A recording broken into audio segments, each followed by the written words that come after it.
రాష్ట్ర సచివాలయంలో సీఎం రేవంత్ రెడ్డి కీలక సమావేశం ఏర్పాటు చేశారు. ఈ సమావేశంలో పలు కీలక రాజకీయ పార్టీల నేతలతో భేటీ కానున్నారు.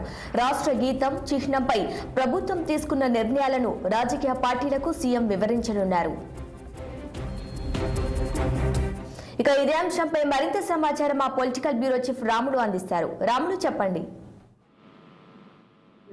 జూన్ 2న రాష్ట్ర ఆవిర్భావ దినోత్సవ దశాబ్ది వేడుకలు సికింద్రాబాద్ పెరేడ్ గ్రౌండ్ లో జరుగుతున్న సందర్భంగా ఈ వేడుకల్లో రాష్ట్ర గీతం జయ జయ తెలంగాణ, అదేవిధంగా రాష్ట్ర చిహ్నం అధికారిక చిహ్నం ఈ రెండింటినీ ప్రత్యేక రూపకల్పన చేసి ఆవిష్కరింపజేసేందుకు ముఖ్యమంత్రి రేవంత్ రెడ్డి ఈ నిర్ణయం తీసుకున్నారు. ఇప్పటికే దీనిపైన అధికారిక చిహ్నంలో పలు నమూనాలను మార్చాలని కూడా ప్రభుత్వం డిసైడ్ చేసింది. ముఖ్యంగా కాకతీయ కళాతోరణంతో పాటు చార్మినార్ ఈ రెండు గుర్తులు కూడా ఆ చిహ్నాలకు వెళ్ళి తొలగించాలని చెప్పి ప్రభుత్వం నిర్ణయించింది. అదేవిధంగా జయ జయ తెలంగాణ గీతం పైన కూడా దాన్ని 2 నిమిషాల 30 సెకండ్లకు తగ్గించాలి అని చెప్పి దాని పాటను కూడా రూపొందించడం జరిగింది. అయితే ఈ రెండింటిపైన కూడా పలు రాజకీయ పార్టీలు ఇది ఆరోపణలు చేస్తుంది ప్రభుత్వం పైన. ప్రభుత్వం మాత్రం వాటిని ఏం పట్టించుకోకుండా కానీ అయితే ఫార్మాలిటీగా ఈ రోజు సచివాలయంలో కానీ లేదంటే జూబ్లీహిల్స్ తన నివాసంలో కానీ పలు రాజకీయ పార్టీలతో సమావేశం అవుతారని చెప్పి తెలుస్తా ఉంది. ప్రభుత్వం తీసుకుంటున్న నిర్ణయాలను కూడా వాళ్ళందరితో అభిప్రాయాలు పంచుకోవడానికి ప్రభుత్వం తీసుకున్న నిర్ణయాలు వాళ్ళు సమాచారం ఇవ్వడానికి మాత్రమే ఈ సమావేశం ఏర్పాటు చేశారని తెలుస్తుంది.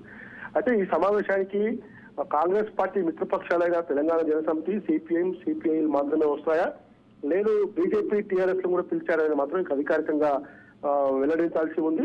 ఇప్పటికే టీఆర్ఎస్ పార్టీ కాకతీయ కళాతోరణం తొలగింపు, అదేవిధంగా చార్మినార్ తీసేయడాన్ని పూర్తిగా పెద్ద ఎత్తున వ్యతిరేకిస్తుంది. నిన్న వరంగల్లో కాకతీయ కళాతోరణం వద్ద కూడా మాజీ ఎంపీ వినోద్ కుమార్ ఆధ్వర్యంలో కూడా అక్కడ మాజీ ఎమ్మెల్యేలు, ప్రస్తుతం ఎమ్మెల్సీలు, ఎంపీ అభ్యర్థులందరూ కూడా ధర్నా చేయడం జరిగింది. ఇవాళ మరొక 11:30 గంటల సమయంలో కూడా చార్మినార్ దగ్గర మాజీ మంత్రి BRS party working president KTR కూడా చార్మినార్ దగ్గరికి వెళ్లి నిరసన తెలిపి మీడియాతో మాట్లాడే అవకాశం ఉంది ప్రభుత్వం తీసుకుంటున్న నిర్ణయాలపైన. తెలంగాణ చరిత్రకు ఆనవాలుగా ఉన్న ఈ రెండింటిని తొలగించడాన్ని బీఆర్ఎస్ పార్టీ ఇప్పటికే వ్యతిరేకిస్తుంది. కాబట్టి ప్రభుత్వం ఎందుకు చర్యలు తీసుకోవాల్సి వచ్చింది, ఎందుకు మార్పులు చేయాల్సి వచ్చింది, మ్యూజిక్ డైరెక్టర్ కీరవాన్తో గీతం ఎందుకు చేయించాల్సి వచ్చింది, అదేవిధంగా అధికారిక చిహ్నంలో కూడా ఎందుకు నమూనాలు మార్పులు చేయాల్సి వచ్చింది అనే అంశం పైన స్పష్టంగా ఈ రాజకీయ పార్టీ నేతలకు వివరించేందుకు ఈ సమావేశం ఏర్పాటు చేశారని చెప్పి తెలుస్తా ఉంది.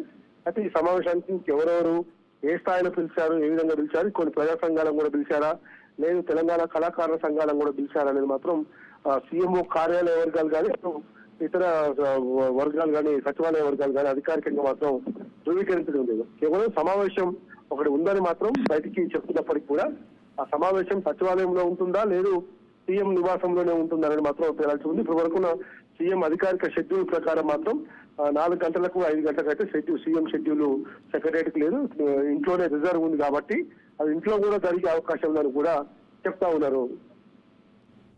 Right Ram, thank you.